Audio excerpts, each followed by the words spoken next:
नमस्कार साथियों, मैं विनय दीक्षित प्रवक्ता अंग्रेजी आप सभी लोगों का अपने YouTube channel Vinay Kumar Saraswati English में स्वागत करता हूं। आज ही के दिन अमर शहीद भगत सिंह का जन्म 27 सितंबर, कहीं कहीं पुस्तकों में 28 सितंबर भी देखने को मिलता है। 1907 में लायलपुर बंगा, लाहौर जो अब पाकिस्तान में है, वहां पर हुआ था। इनका पैतृक गांव खटकर कला पंजाब में है, जो आज भी वहां पर स्थित है। आपको पता ही है कि जब इनका जन्म हुआ था तब हिंदुस्तान और पाकिस्तान दो देशों का बंटवारा नहीं हुआ था। उतने समय केवल एक ही देश था, हिंदुस्तान। इनकी माता का नाम विद्यावती कौर था और इनके पिता का नाम किशन सिंह था। यह बचपन से ही बहुत मेधावी किस्म के व्यक्ति थे, पढ़ाकू थे। पढ़ने में इनका इंटरेस्ट बहुत अधिक लगता था। पिताजी ने इनके क्षेत्रीय विद्यालय में इनका दाखिला कराया था। क्षेत्रीय विद्यालय में दाखिला कराया था और इन्होंने बचपन में ही लगभग 50 पुस्तकों का इन्होंने अध्ययन कर लिया था।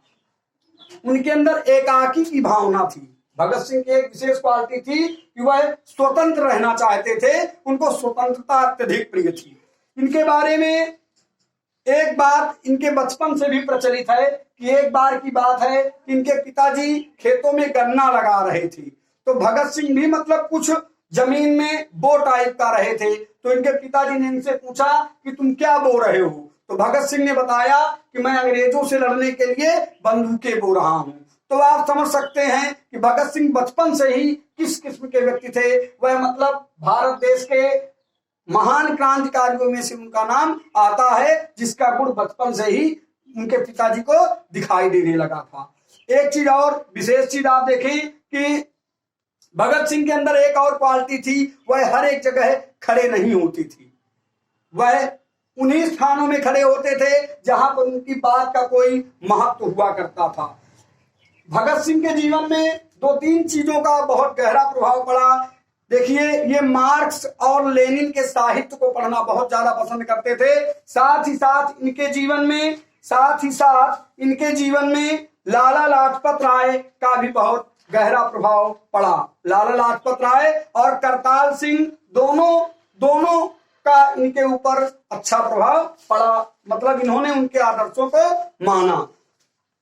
भगत सिंह के जीवन में सबसे बड़ी घटना तब घटी जब 13 अप्रैल 1919 ईस्वी को जलियांवाला बाग हत्याकांड हुआ। आपको पता है, अमृतसर में जलियांवाला बाग नरसंहार पूरे संसार में आज भी मतलब निंदनीय कार्य के रूप में देखा जाता है। जलियांवाला बाग 13 अप्रैल 1919 को जलियांवाला बाग हत्याकांड जब हुआ तो भगत सिंह लगभग 40 किलोमीटर 35 से 40 किलोमीटर पैदल चलते हुए वहां गए। उन्होंने देखा कि लोगों की लाशें पड़ी हुई थी और बहुत लोग मरे पड़े हुए थे और बहुत ज्यादा लोग कुएं के अंदर भी गिर गए थे। भगत सिंह को बहुत ज्यादा क्रोध आया, बहुत ज्यादा उनको अपने हिंदुस्तानी लोगों की इस तरह नृत्य को देखकर अंग्रेजों के ऊपर उन्हें बहुत गुस्सा आया और अंग्रेजों में जनरल डायर ने फायरिंग का आदेश दिया था, जिसके तहत बहुत से भारतीय लोग मौत के घाट उतर गए थे। रास्ता जो था, दो रास्ते थे, एक कुएं से होकर गुजरता था और एक रास्ते से अंग्रेज ऑटोमेटिक स्वयं आ गए। कुएं से जो लोग गुजरे कुएं की तरफ से, वह कुएं में चले गए। रास्ता आप एक ही कहें ज्यादा बेटर होगा, और उस रास्ते से अंग्रेजों ने हमला कर दिया था। भगत सिंह को यह बहुत विचित्र टाइप का महसूस हुआ, उन्हें बहुत तकलीफ गई और उन्होंने क्या किया, उस कुएं से मिट्टी निकाली और मिट्टी को एक शीशी में भर लिया। शीशी में भरने के बाद जब वह अपने घर आए तो उनकी बहन ने उससे पूछा, यह क्या लेकर के आए हो? तो उन्होंने कहा कि यह हमारे देश के सपूतों के खून की मिट्टी है, जो मुझे सदैव आगे बढ़ने के लिए उनका बदला अंग्रेजों से लेने के लिए प्रेरित करती रहेगी। भगत सिंह इसके बाद देखिए, भगत सिंह को बड़ी तकलीफ गई और उन्हें बहुत ही मतलब दर्द हुआ कि भारतीयों का जो मुल्क है वहां पर अंग्रेज इस तरह अत्याचार कर रहे हैं। फिर 1920 में 1920 में भगत सिंह महात्मा गांधी जी के संपर्क में आए, जब महात्मा गांधी जी असहयोग आंदोलन का रूप दिए हुए थे। आपको पता है कि महात्मा गांधी के असहयोग आंदोलन में पूरे हिंदुस्तान के लोग गांधी जी के साथ थे। गांधी जी का मानना था कि अंग्रेजों की अगर हम मदद करना बंद कर दें, उनके कपड़े ना पहने और उनके कपड़े ना पहने, अन्य उनकी सामानों का बहिष्कार करें, अंग्रेजों की आज्ञा का पालन ना करें, तो जल्द ही अंग्रेज हिंदुस्तान से भाग सकते हैं। भगत सिंह ने इसको माना और वह गांधी जी के संपर्क में आए। लेकिन एक बड़ी विचित्र घटना हुई। गोरखपुर के चौरी चौरा कांड गोरखपुर में घटित हुआ, जो 1922 में हुआ, जहां पर क्रांतिकारियों ने, जिसमें भगत सिंह भी थे, क्रांतिकारियों ने शराब एवं कपड़ों की बिक्री बंद करने के नारे लगाना चालू कर दिए। वहीं पर क्या था कि पुलिस, चौरी चौरा कांड जो हुआ, वहीं पर एक पुलिस चौकी थी, आप या थाना कहें, चौकी ही कहें, एक पुलिस चौकी थी जिसमें मतलब पुलिसकर्मी थे जो कुछ हिंदुस्तानी भी थे। उसमें गुप्तेश्वर नाम का एक व्यक्ति था जो थानेदार था, जिसने लोगों को मना किया कि वह इस तरह का आंदोलन ना करें। लेकिन भगत सिंह के नेतृत्व में अन्य भारतीयों ने नारे लगाना बंद नहीं किया। तो क्या हुआ, गुप्तेश्वर ने हवा में फायरिंग करना चालू कर दिया और ज्यादा गुस्सा होने के बाद उसने दो तीन लोगों को मार दिया, जो मतलब आंदोलन करने के लिए गए थे।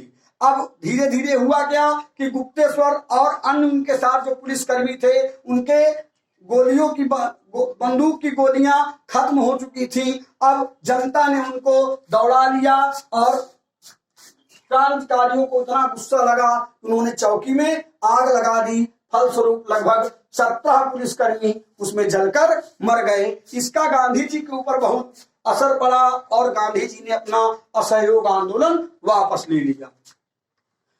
इसके बाद देखिए, आप लोगों को एक चीज और पता होगी कि भगत सिंह बहुत दुखी हुए जब गांधी जी ने असहयोग आंदोलन वापस ले लिया।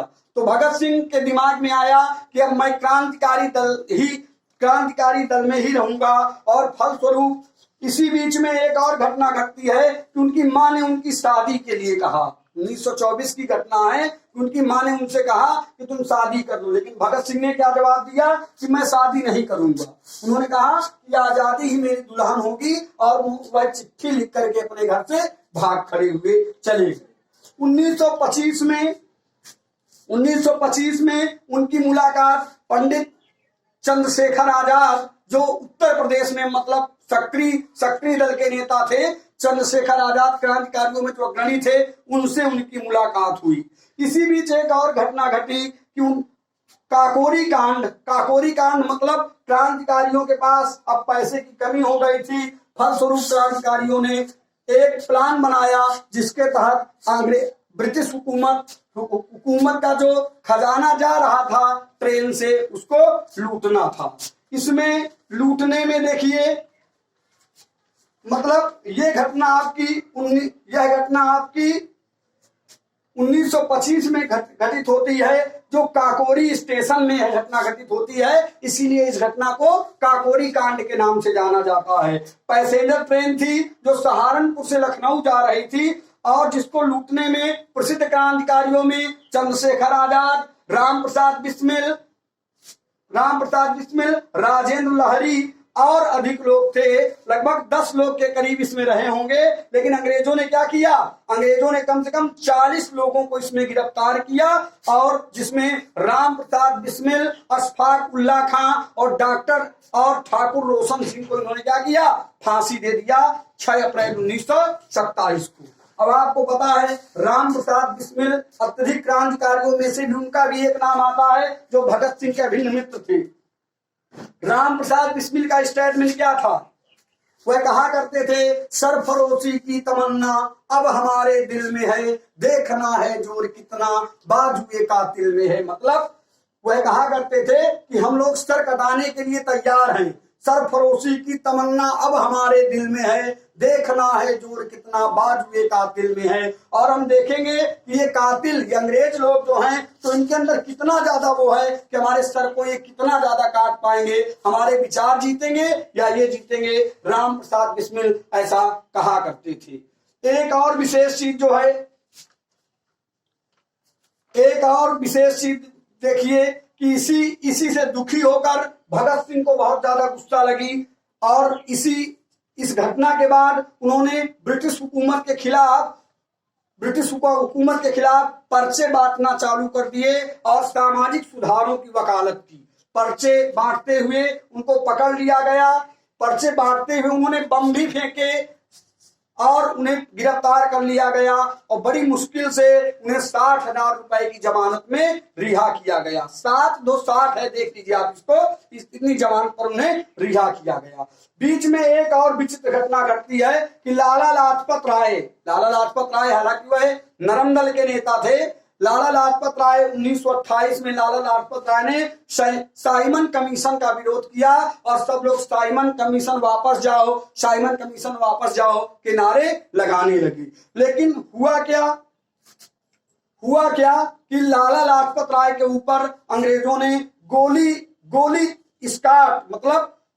स्काट एक मतलब जो अधिकारी था जिसने गोली ना कहे लाठी चार्ज करने का आदेश दे दिया और सभी क्रांतिकारियों के ऊपर लाठी चार्ज होने लगी। फलस्वरूप लाला लाजपत राय की मृत्यु बहुत जल्द ही हो गई और लाला लाजपत राय की मृत्यु से पूरा हिंदुस्तान बौखला गया। लेकिन एक विशेष चीज आप ध्यान दीजिए, स्काट व्यक्ति था जिसने लाला लाजपत राय को मतलब लाठी चार्ज करने का आदेश दिया था।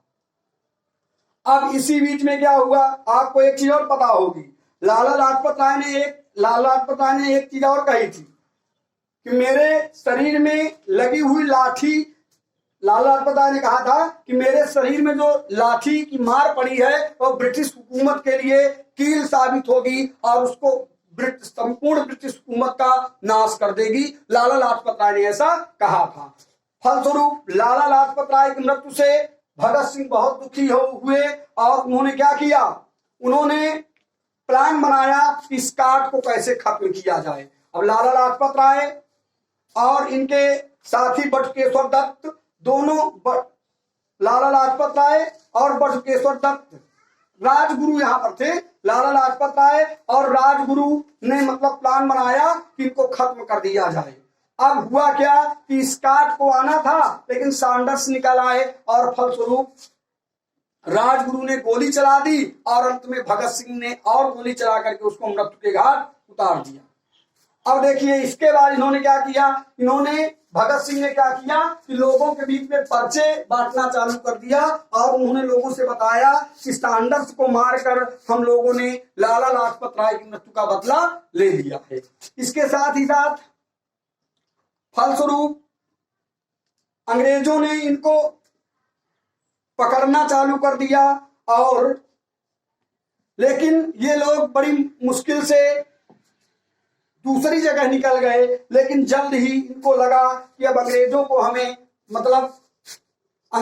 हमें बताना होगा कि वह अन्याय अत्यधिक मात्रा में कर रहे हैं। फलस्वरूप ये भगत सिंह हल्के बम लेकर बटुकेश्वर दत्त के साथ इन्होंने लाहौर की जो मतलब असेंबली थी उसमें उन्होंने पर्चे फेंके और इंकलाब जिंदाबाद के नारे लगाते रहे और उन्होंने कहा कि बहरों को सुनाने के लिए धमाका जरूरी है। ऐसा कहते हुए दोनों ने अपने आप को गिरफ्तार करवा दिया। 2 साल का कारावास इन्हें दिया गया। एक चीज और, इसके बाद जब भगत सिंह जब जेल में गए, आप ये फोटो देख सकते हैं, जब वह जेल में गए तो कैदियों को तरह तरह की यातनाएं दी जाती थी। भगत सिंह ने वहां पर भी आंदोलन किया और वहां पर उन्होंने 64 दिन के आमरण अनशन में वह चले गए। क्रांतिकारी जतीन्द्र दास की आमरण अनशन के दौरान मृत्यु हो गई। ये कहा करते थे कि मेरे सीने में जो जख्म है वो फूलों के गुच्छे हैं, हमें पागल रहने दो, हम पागल ही अच्छे हैं। एक विशेष बात यह है, अपने आप को एक विशेष बात है, अपने आप को नास्तिक कहा करती थी, लेकिन ऐसा नहीं है। इनके जेब में लोग बताते हैं कि श्रीमद् भगवत गीता सदैव विद्यमान थी और स्वामी विवेकानंद जी का चित्र इनके जेब में सदैव पड़ा रहता था। अंतिम इच्छा के रूप में इन्होंने लेनिन की आत्मकथा पढ़ना पसंद किया। लेनिन, आपको मालूम है, लेनिन एक बहुत मतलब क्रांतिकारी विचारक थे जिनको इन्होंने पढ़ना पसंद किया और इनका मानना था कि एक क्रांतिकारी दूसरे क्रांतिकारी को पढ़ करके कुछ अच्छा कर सकता है। और देखिए, एक विशेष चीज क्या इनके साथ घटित हुई कि जो है लाहौर जेल में इनके साथ लाहौर जेल में 24 मार्च इनको मतलब फांसी की सजा के लिए नॉमिनेट किया गया। 24 मार्च निश्चित हो गई कि मतलब 24 मार्च को इनको फांसी दी जाएगी, किंतु ब्रिटिश हुकूमत इससे डरने लगी और उन्हें लगा कि 24 मार्च को अगर फांसी 24 मार्च देखिए, आप देख सकते हैं 24 मार्च 1931 को अगर फांसी दी गई तो हिंदुस्तान में बहुत अधिक बगावत हो सकती है। फलस्वरूप शाम के समय ही लगभग 7:33 के समय पहली बार दंगे के डर से ब्रिटिश हुकूमत ने महान क्रांतिकारी भगत सिंह, राजगुरु और सुखदेव को फांसी के तख्ते में लटकाने का प्लान बनाया। एक और विशेष बात कि इसमें बटुकेश्वर दत्त को आजीवन कारावास दे दिया गया। लेकिन एक विचित्र समस्या यहाँ पर ये आई कि भगत सिंह, राजगुरु और सुखदेव को जब फांसी के तख्ते पर ले जाया गया तो इन्होंने मना कर दिया। इन्होंने कहा कि हमारा मुंह ना बांधा जाए और हमारे हाथों को ना बांधा जाए। लेकिन वहां पर मतलब जो जल्लाद था उसने यह बताया कि आपके मुंह को तो जरूर बांधा जाएगा, हाथों को नहीं बांधा जा सकता अगर आप चाहें। भगत सिंह ने ऐसा ही कहा। अंत में इंकलाब जिंदाबाद के नारे लगाते लगाते तीनों महान क्रांतिकारी फांसी पर सदैव के लिए चले गए। लेकिन एक विशेष घटना घटी कि यानी भगत सिंह राम प्रसाद बिस्मिल की लाइनों को भी दोहराया करते थे। वह कहा करते थे, सरफरोशी की तमन्ना अब हमारे दिल में है, देखना है जोर कितना बाजुए कातिल में है। वह ऐसा भी मतलब कहा करती थी। ठीक है। अब एक विशेष घटना घटी। यह चंद्रशेखर आजाद, आपको पता है पहले ही, यह चंद्रशेखर आजाद के हिंदुस्तान रिपब्लिक एसोसिएशन में शामिल हो गई थी।